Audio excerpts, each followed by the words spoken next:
today we're going to work on making one of the wise men. So here are a couple of the wise men sculptures that I've made. And here's the third one. And we're going to be making one of these today. This is the one that we'll make right now. So to begin, we're going to start with a piece of clay like this, and we're going to cut it in half. We're going to save half for later, and with this half we're going to roll it up.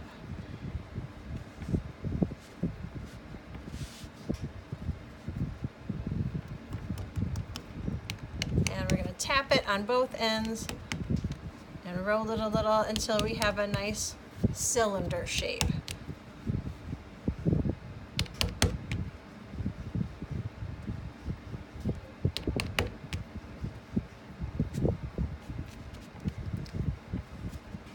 Okay, that's a pretty good cylinder shape.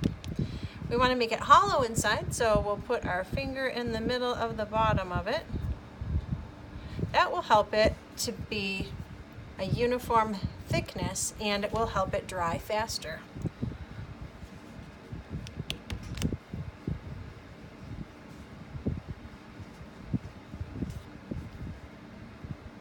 Okay, so we've got, it's nice and hollow inside. And you can see this is nice and hollow inside too, so it's done the same way. So this is going to be the body of the king or the wise man. And next we need to work on some arms. So we'll take the leftover piece and we'll cut it in half. And we will begin rolling it into a long coil, and this will be for the arms. It's important that your coil be uniform in thickness, so it should be the same thickness all the way across, and it should be nice and round. Sometimes these are lumpy when they start to be rolled, so if you find a lumpy spot, you put your hand on the lumpy spot and you roll that spot back and forth until you get it to be nice and round and smooth it out. Sometimes these get a little too long to handle, and if yours is getting a little too long to handle like mine is, just cut it in half. It's probably about right now. You want it to be about as thick as your pinky finger, so this looks pretty good. This is going to be the arm piece, and it's going to go across like this, and the elbows will bend and the hands will come forward so that the wise man can be holding something like this in his hands. So you can finish the ends to make them a little bit smoother.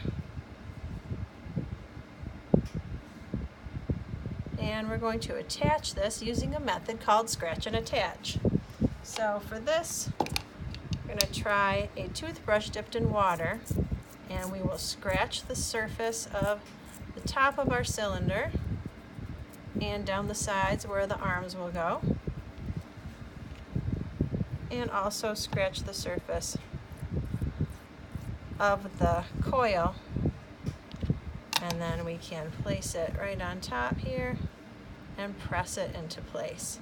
Make sure you use some pressure to press that into place, and then bend the arms so that they look about right to you, and you can have them come together in the middle. Next, you'll want to smooth the seam in between the arms and the chest, so you can rub that clay across the seam to make it look like it's one smooth piece of clay. Do the same thing on the back, so it looks like one nice smooth piece.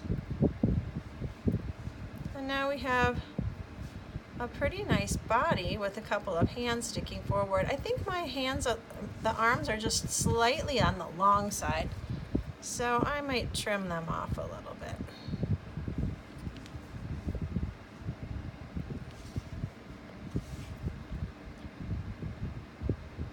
That looks a little better to me. I'll smooth the ends. Okay, it's time for a head. So I'm going to take this leftover piece that I had from using the arms, and I'll roll it up until I look like it's about head size. Make it a nice oval form and try it on for size, see if that looks right. That looks a little too big to me, so I'll take some off. And then we'll try it on for size, see if that looks about the right size. That looks pretty good. And I'm going to make one end a little bit longer so we have a nice neck. And again, we'll try the old scratch and attach technique. Make sure you scratch it so it's nice and rough, and press to attach. Rub across the seam to connect those two pieces the best you can. Sometimes it's difficult to do when it's really wet, so you might need to let it dry out a tiny bit before you can really smooth that across. Okay, the next thing we're going to do is make a turban for him to wear. And you can see in my example piece, I've got a turban that wraps around the head. So I'm going to take the leftover piece that I had from my arms and roll it so that it's very narrow.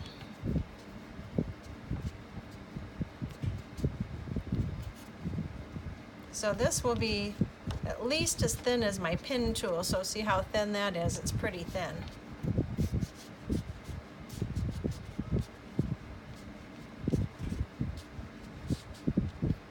Oops. And then you can flatten it.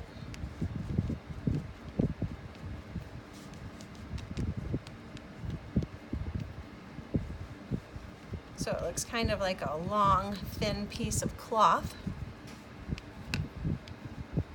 And we'll try wrapping it around the head so that we can make a nice turban.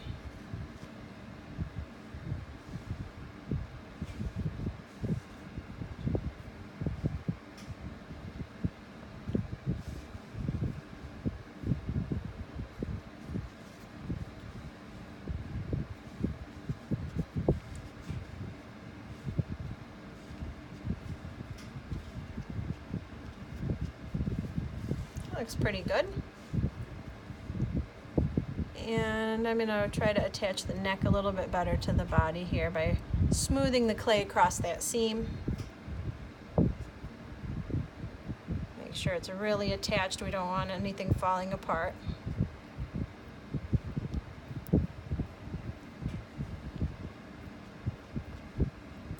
And we need to put a gift in his hands. So we can make a sort of a box shape or a cylinder shape or any kind of a shape that you think would look like a good package or a good gift. You can roll it into a ball and then tap it on the sides to make it shaped more like a box.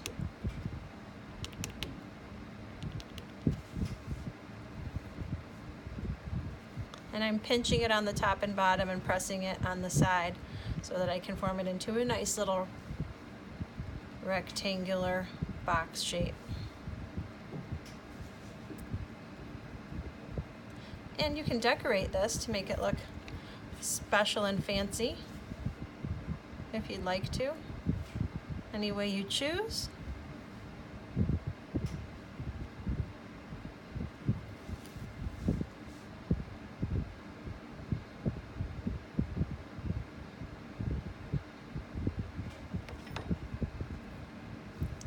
And now I'm going to carefully do a little scratch and attach.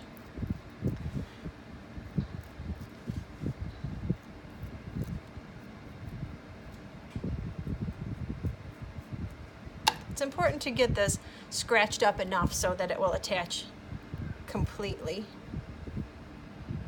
There we go. So he's holding the gift between his hands.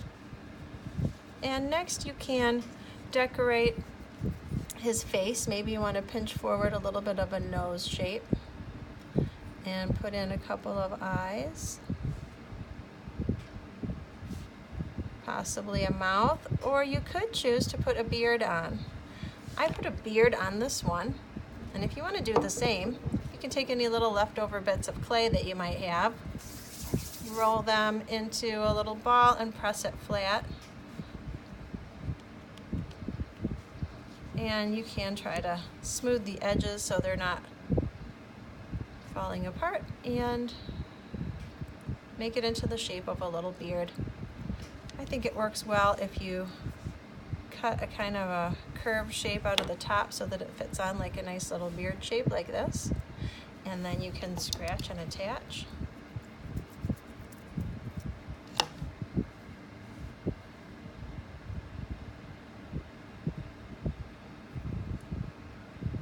And you can use your pen tool to make it look rough and beard-like.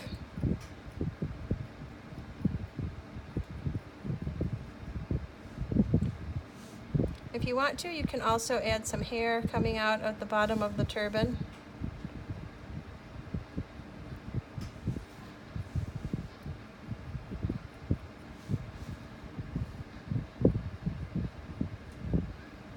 And you might want to make his clothing look fancy, like a wise man or a king might wear.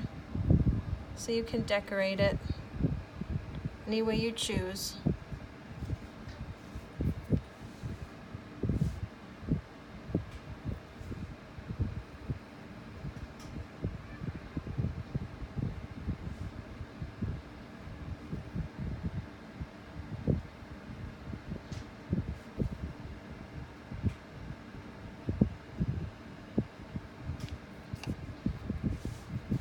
And I like to make a little line around the edge of the cuff on the arm so that it looks like there's some separation between the hand and the sleeve.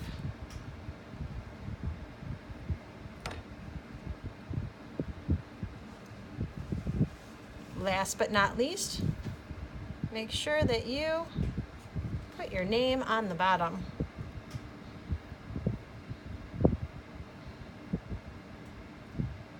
And put your class code on the bottom too.